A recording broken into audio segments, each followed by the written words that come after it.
the tip of the iceberg. Those are some of the words they use in describing their plans for the future.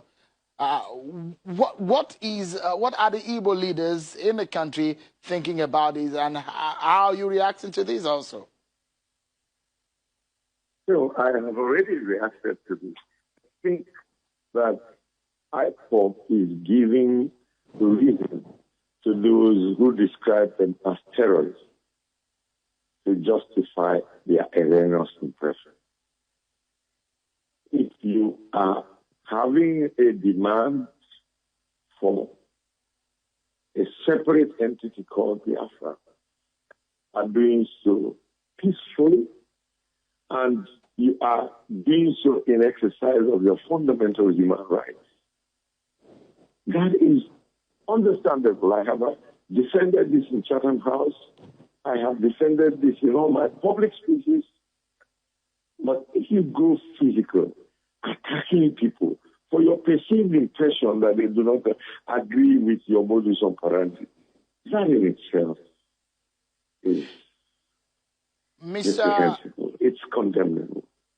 I don't agree. The leader of this group, whom we understand is out of the country, who is also facing some trial in the country as we speak. How does the Igbo leaders in the country treat his struggle, if I may describe it as such? And because we understand that at some point there was some solidarity for him. But when things like this happen, especially when some Nigerians are saying, rightfully so, that the Igbos deserve to be president in 2023, politically speaking, are the Igbo people coming apart? No, I think you are taking this thing to a level that it has not extended. I mean, there are youths in every community in Nigeria. Amongst the northerners, they do not agree. There is a schism in the north across social strata. The youths in the north do not agree. Many of the northern leaders could not even celebrate Salah in their homes during the last Salah celebrations.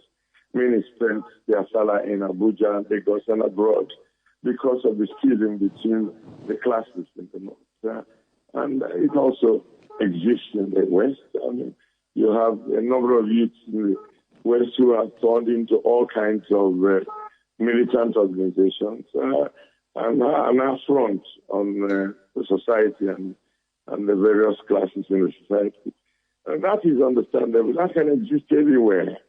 But the point is that people must learn to articulate their views in a responsible and legal manner.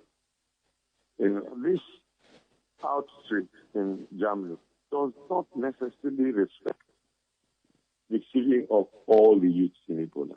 It's certainly not.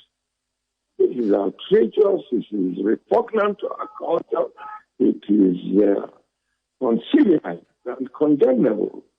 And they constitute a minority of the large portion of Igbos in the world. If this was the extant Igbo opinion amongst our youth, then nobody would be moving around Nigeria today among the Igbos. I mean, so you must treat this as an isolated case. Agreed.